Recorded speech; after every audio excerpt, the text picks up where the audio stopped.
And so And that's their parent judging it them. could be. It could have been. So it may, one of the work you're doing when you're looking within or working with a coach is to go, okay, did I learn that from my family? And one of those telltales, like, okay, maybe I did. Whether or not you learned it from your family, you came up with it all by yourself, it then becomes what you would call a shadow side trait. Mm-hmm. In other words, something I'm not proud of. Yeah. Like, oh God, I am judgy. I'm going to be honest.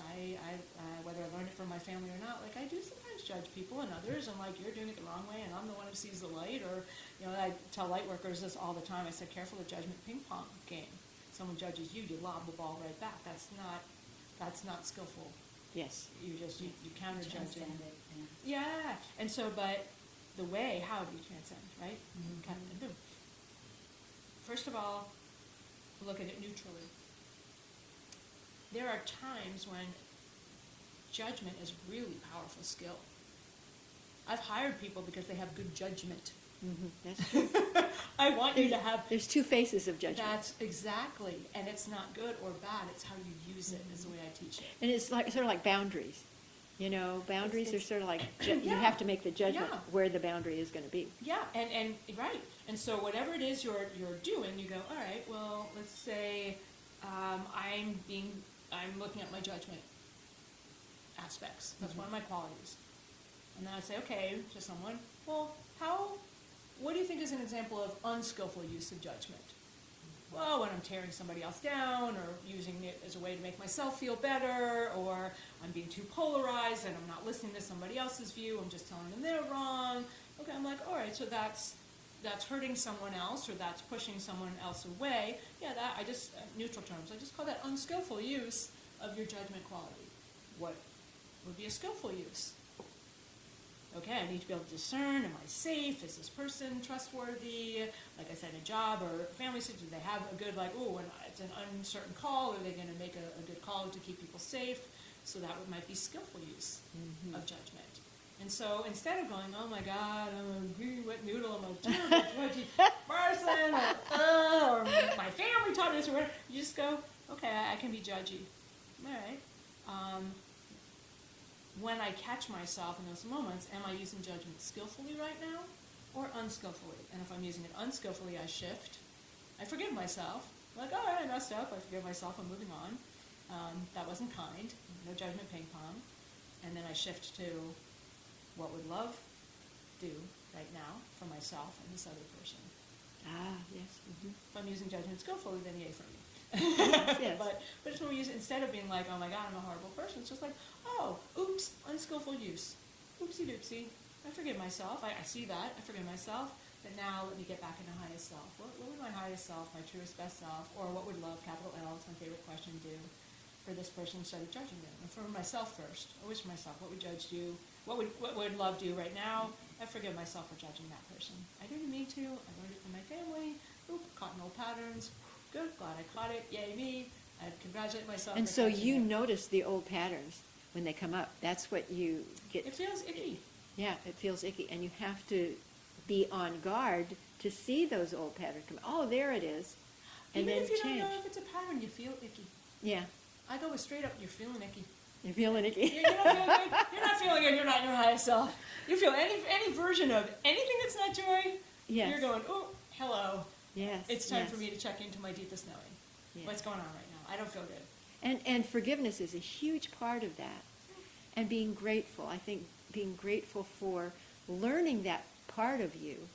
Being grateful to yourself Yeah. of doing that. And you're grateful for being taught that. Right. That's a different way to judge, and let's do it this way instead. And it's often, I wear these booties when I kick my down booties, I lovingly but firmly kick them with a little like, let me push you a little bit, right? You can't go from depression or anger to gratitude right away. No. It's just when people are like, say a mantra or something, or say an affirmation. I'm sorry, I'm a Jersey girl. Like, I was like, that's not working. And I wrote about it in the second book, Road to Joy. I was like, sorry, this is like saying in the mirror, like, I am grateful. It's like 0 to 80 or whatever the Right, BW and can't. you can't make that leap. No. And so instead, you're getting to the root. That's that triangle again, the breakthrough method, right? Why am I not feeling grateful right now? Mm-hmm. That's your juice. Why? Why am I not feeling grateful right now? because you can forgive someone, you can say affirmations, but if inside you're still feeling icky, for my official, not icky, you're not there yet. That's it. It's very simple. Yeah. Feeling icky, you're not in your highest self. Right? So then you're like, oh, okay, why? And then you start using some of these tools, and you can just ask yourself, why? Why am I? And then you just keep drilling down, like, what's going on? Why am I not feeling grateful? Well, I'm still angry at what happened. It didn't feel fair. Oh, okay, why is it important to me that it's fair? Life's not always fair. Well, I don't feel safe when I don't know if things, and you just keep getting to that root with these various tools, or it might be a visualization of, picturing that person as a little child who upset you and realizing that they don't know what they're doing either. They're stumbling around. That's another thing. Do you work with the inner child It's one a lot? of the many tools. Yeah. Yeah, we call it energetic age. But yeah. The energetic age. So let's say someone is Instead of the inner child. well, That's a very interesting energetic concept. age. Yeah. So let's say I don't know. Laurie's having she's triggered about something. Something happened down at the market, and she's like, "Oh my God, you!" And so if you were her coach or I were her coach, I go, "How old is Laurie right now?" And then you Yes. see what pops, and I go, "Ooh, 3. She's 3. Oh, this is early." And sometimes you even get like in the womb, and sometimes you get later, like college. It doesn't always, that's why I don't necessarily do inner child, because it might not be a child thing. Sometimes people have things happen later, or even before. We also get into past lives, but if you even just stick with now. And so I go, okay. And so then if I were working with that, I might be like, okay, I'll pick on Laurie for a second. I'll be like, hey, so what happened to you? She's upset at the store. I'll just make this up, somebody cut her off in line, and barged ahead, and she's like, oh, those crazy people from LA, God, they're so rude, they're so whatever, can't even stand them, whatever. And I'm like, oh, okay, she feels like she just got shoved aside. So I'll say, well, what happened to you when you were 3? What was the feeling? What are you upset about? Well, this person, just like as if I were invisible, walks right in front of me and goes to the cash register. It's like I'm not even important, not even there. I'm like, bing, bing, bing, already I'm getting my hits. I'm like, oh, how old is the first time you remember not feeling important? Or that someone else's needs should just get put to the front instead of yours. And if they don't get it right away, I'll start to, I'm seeing you, I might get some hits, but they often know, even if they say they don't know. I'm like, well, I don't know. So if you did know, and you give another 2 seconds, you're like, actually, I remember this time. Yeah, and so. It all comes back. Yeah, and you're sort of, with the intuition part, the coaching is in your guiding with like, even saying phrases like, she just knows that some asshole cut me again. There's a girl in some jerko. Yeah. Cut her off at the store. And blaming outside instead of going And I'm here. going, oh, she felt discounted. She felt shoved aside, ignored, invisible. She doesn't matter as much. There's something juicy there. That's I call them pops when I train my coaches. I'm like, follow the pops, follow the breadcrumbs. Like, what have you got there? And then we start drilling down on that. Wow. Together. So, Amazing. Yeah. So it's, I just love listening to all this. This is amazing. It's juicy, fun stuff. It's good stuff. Yeah. And so, when did you start getting into the counseling part of it? What do you call it counseling? Intuitive coaching. Intuitive coaching. Intuitive coaching. Because counseling for some, well, especially back east, I mean, I'm trained in Harvard psychology and all this stuff, but I really find that this intuitive cut to root and shift it. I mean, we get all the time at Shine Your Light. 5 minutes of this work, like even what we're doing right here, is worth 50 years of therapy. Like I and I have nothing against therapists. I have lots of friends who are therapists. Right, Like I said, I've studied that as well. I just didn't go that route. I was more drawn with the intuitive. You're cut to the chase. It's faster. And you go and you do work karmically as well? Always. Yes. I mean, for these people, I mean, It's- if they understand the karmic part of it. It Because depends. there's always a karmic part. You have to meet people where they are. And that's what I was saying, that bridging. Yeah. So with some people, karma is this very intellectualized Eastern philosophy. Oh, I'm going to come back as a cockroach next time. And you're like, that's not exactly what you know what I mean? Yeah. But if that's where they're, and then you're like, okay, let's drop that piece and let's just talk, And other people are like, no, I want to heal. And if they're on the other side of the spectrum, like, I want to heal not only myself, but also up the generations, because they understand that not only do you heal those to come, but Exactly. you're healing all the ancestors above. And then I know, okay, I'm working with someone who's in these sort of realms and understandings. Mm-hmm. I'm working with the newbie and everybody in between. So yeah, I work with wherever they are, because you have to. Of course you do. Of course you do. Yeah, But I was just Yeah. interested in how you dealt with the karmic aspect, but you've brought that up really eloquently about how you work with different people wherever they are at. And that's what we're all about at Natural Healing Ninjas. We're just, wherever they're at, whatever they can absorb, that's what we like to hand them, beautiful people like you. What is your website? And let's find out about that good stuff. Do you need me to answer your karma question, or do you feel No, complete? that's, I mean, I don't want I'm to not leave in you, a session, hanging remember. on the ledge. Answer it. It's up to you.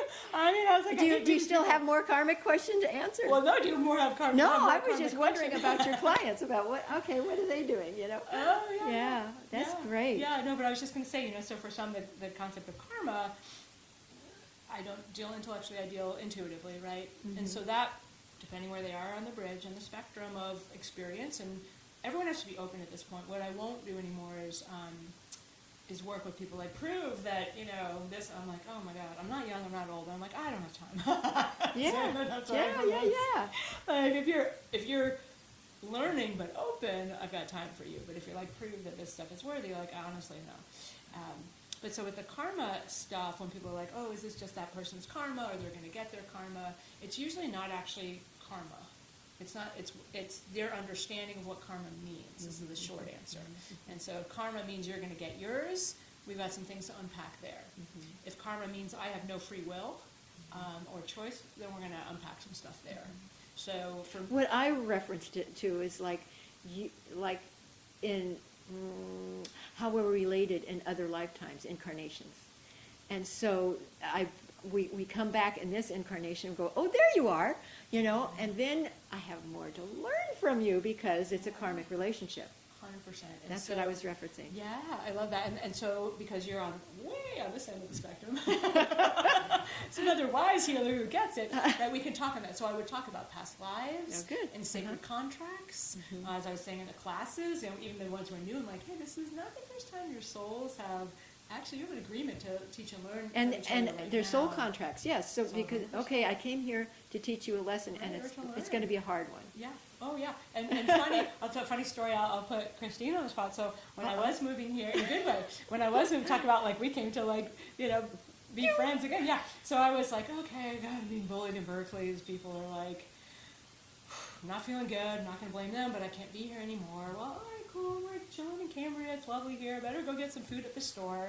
And at the time, That's where we met, in front of the market. At the time, I had a student, it wasn't even me, a student was like, I keep having these dreams. She's now my education director at Shine Your Light, actually. And she's like, I keep having these dreams of like drawing some sort of thing with crystals, like big structures somewhere along the coast. And she's like, she's from New York. She's Oh like, my I don't know what this gosh. means. Oh my I was God. like, and I'm like, I'm getting the word Lemuria. Let me look into that for you, blah, blah, blah. And so anyway, this was the beginning of, you know, my journey on the Lemurian thing. And I was like, oh, no, duh, how many times have I been here? But anyway, and so I'm like, okay, I'm visiting Cambria again. And then I'm like, oh, look, there's somebody wrote a book on this. I should take a picture for her of the book cover and maybe get her this book. And literally the moment that I'm like, oh, I'll take this picture for her, I hear a voice behind me go, oh, I wrote that book. And I turn around, and Christine and I look at each other and hug. Like, there you long are. arms, like, oh, There you are. like, oh my God, books too. And then that was it. Yeah, and I remember that. Yeah, it was So just, clearly. Yeah, I think I did. Did I even give her the book? Yeah, I did eventually give her the book too, but I was like, oh, I get it. So that was a beautiful karmic moment. That was a Yeah. beautiful thing, and ever since then we've been talking back and forth and yeah, doing and just wonderful this things. wonderful Yes. fun. Exactly. Oh, was That it? gave me a chill, you guys. So how do we get a hold of you? Yeah, so a couple different ways you can get a hold of me. The website, and it's a little tricky, so I'll say it slowly, is Shine Your Light. That's pretty straightforward. Shine Your Light .life. Like, get a life? Not if you don't have one. ShineYourLight.life. And so that's a website where you can find out about coaching and classes and books and And your workshops. email address is on there as well. And then I don't like the generic contact forms, but I will give you mine for this purpose. So it's Laurie, Laurie, Laurie at ShineYourLight.life. Oh, that's beautiful. So you can certainly go on the website and do the contact generic one, or you can just do Laurie at shininglight.life. That's awesome. Yeah. Thank you for And, being oh, here. You're so Lorna. welcome. Mwah. And the books are available on Amazon. This one is Road to Shine, and Road to Joy is being shopped around by my agent to various publishers, hopefully out in 2025. Yay. So stay posted, and we'll probably have like a pre-order on the website as soon as I get myself together. on that Yay. front. What is the date today? What is today's date? Yeah. March 12th? 2000. 2025. That was the test. That's a trick question. Thank you, ladies.